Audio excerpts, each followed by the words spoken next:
Coming up in this edition of Media McKnight, 10 in real financial trouble to the tune of $500 million. Why people in TV need to accept the industry is never going to be the same again. Kyle and Jackie O learned their fate from ACMA, and it turns out the toothless tiger has bite. And the Big Brother livestream under fire over content. But what do you expect? All that and plenty more on episode 18 of Media McKnight.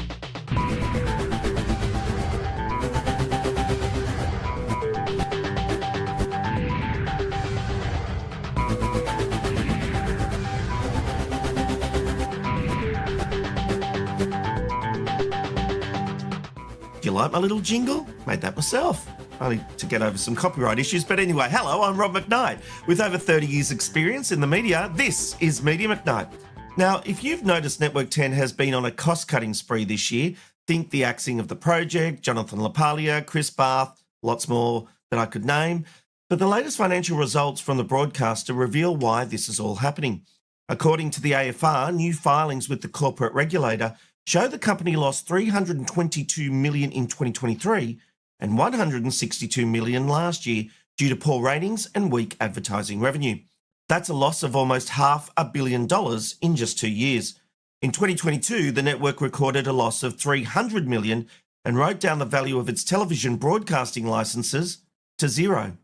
All three commercial networks are doing it tough, with 9 currently trying to find more than $100 million in savings. I'll have more of that in a moment. With a declining ad market and increased competition from streaming services, the business was always going to take a hit. But how did it get to this? Now look, the network is scoring goals in the post 8:30 p.m. time slot with shows like Have You Been Paying Attention, Sam Payne Tonight and The Cheap Seats, but nowhere else. The main game for Australian commercial broadcasters is at 7:30 p.m. and the 10 train has fallen off the rails. And this is where it gets tough for the network. You can't cut your way to success, but you also have to balance the books.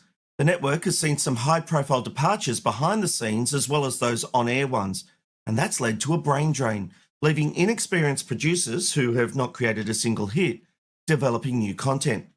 Formats like MasterChef have aged and no longer resonate like they once did. However, the revival of Big Brother has delivered decent, if not spectacular, ratings that have given the network buzz again. While Big Brother was soundly beaten by My Kitchen Rules and The Golden Bachelor, the network will be happy enough to invest in a second, perhaps longer season. The show is performing very strongly on BVOD and is winning the 25 to 54 demo. Bringing the show back in its original format has been a smart move, one that is connecting with audiences. But outside of Big Brother, where's the overall creativity? On a personal level, I fought against changes to Studio 10 when I was the executive producer, as I knew the proposed changes would destroy the show. Instead of trusting the success and ratings the show was getting at the time, executives wanted to change the format to make it more like its competitors on 9 and 7. Ultimately, that led to its cancellation. When people try and rewrite the history and say the show never rated, pop me a note, I'll give you the ratings data. Studio 10 was trending upwards to become the #1 morning show, but it lost momentum as changes were forced upon it after my departure. Is that what's been happening on other shows at the network? An executive does not have to be the smartest person in the room. They just need to have smart people around them. Surrounding yourself with people who don't challenge you will not bring success. It'll only lead to more failure. Also hurting 10 is a lack of vision in news programming. News forms one of the pillars viewers still watch, alongside live sport, reality and events. Both 9 and 7 are making more news than ever before because it fills airtime and rates.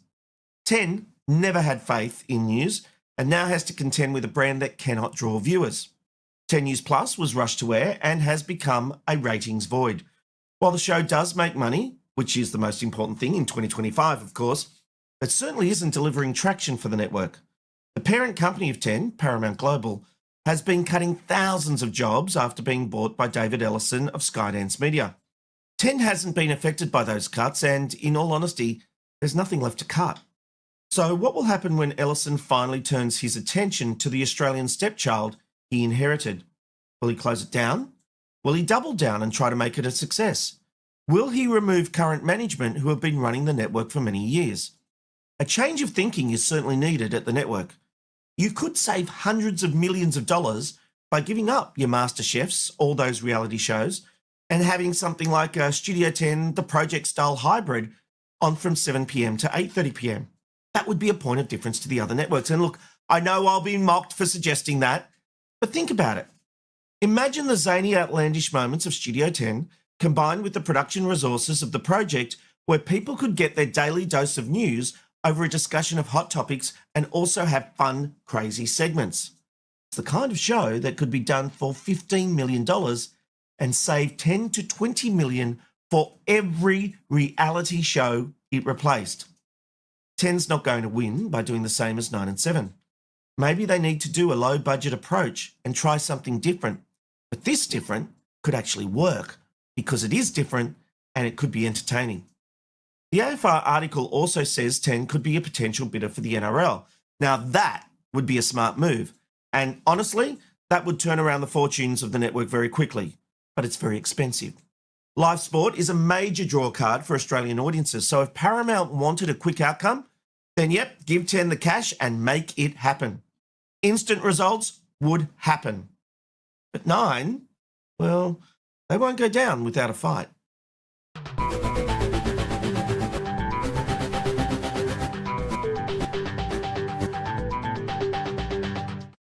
Seriously, people in the television industry need to stop whining about redundancies like they're the only people in the country affected by job losses. Over the weekend, the Daily Telegraph ran a story about morale at Channel 9 being at rock bottom over the $100 million in cuts the network is making, which will affect around 50 positions. People are really saddened by the fact that good people who have devoted their entire careers to Nine have been treated that way, one source who works in the broadcast division told the telly. In what way? The company needs to reduce costs by $100 million and is taking appropriate actions. Look, it is terrible news, but it's something that needs to be done. The article went on to say, staff said they felt there had been a lack of communication from Nine management and other sections of the media were better informed than they were. That's just not true. Staff were the first to hear when Managing Director of Streaming and Broadcast, Amanda Lang, sent out a detailed email informing staff of the changes. An all-staff email like that is never going to have the amount of detail people want. But I actually thought she did a good job of laying out the issues and the unfortunate outcome for some staff. You just can't expect a detailed outline of future plans while staff are losing their jobs. It's a tough time in the industry, and as the ad market continues to contract, it's only going to get worse. People will be asked to do more with less, and the paydays of yesteryear are gone. It is time to accept the truth. Look, television was like a great party. We had a good time and we had an amazing experience, but it's getting late and it's almost time to turn off the lights. Enjoy the last moment until it evolves into something else.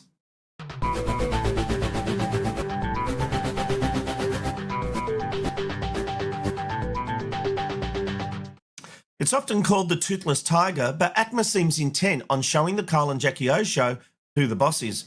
The media watchdog has come out swinging after finding the show guilty of multiple breaches of the Commercial Radio Code of Practice. The breakfast radio show is broadcast on KISS in Sydney and Melbourne. Now ACMA is proposing an additional licence condition to apply to ARN stations. For a 5-year period, ARN must ensure the show does not broadcast content which is highly offensive to an ordinary reasonable listener or which contains strong and explicit sexual references. ARN must commission an independent audit of its governance compliance within 6 months of the condition coming into effect and implement recommended changes within 3 months if necessary. You know, that all sounds very subjective and borders on censorship.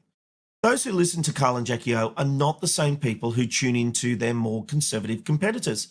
Those shows are more family friendly, whereas Kyle and Jackie O do not claim to be that. So where is the line? You know, it's usually only by crossing the line you find out where it is. And listeners, they'll be the first to tell you when you've crossed it.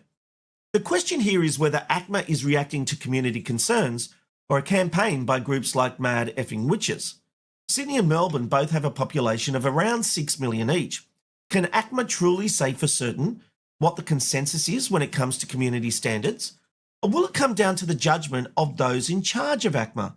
The same people who refuse to do interviews and won't be held to account. See, I'd be very interested in hearing the views of Chair Nerida O'Loughlin. And I've put in interview requests. But guess what? Those interview requests have been denied, and she doesn't do a lot of interviews. A government organisation needs to find the balance between what can go out on the airwaves, but also make sure they're not censoring content they disagree with. I'm a believer in market forces. Sydney loves the content of the Kyle and Jackie O show, whereas Melbourne doesn't. ARN and the Stars will live and die over their ratings and revenue. Does ACMA really need to get in the middle of deciding what people can and can't hear?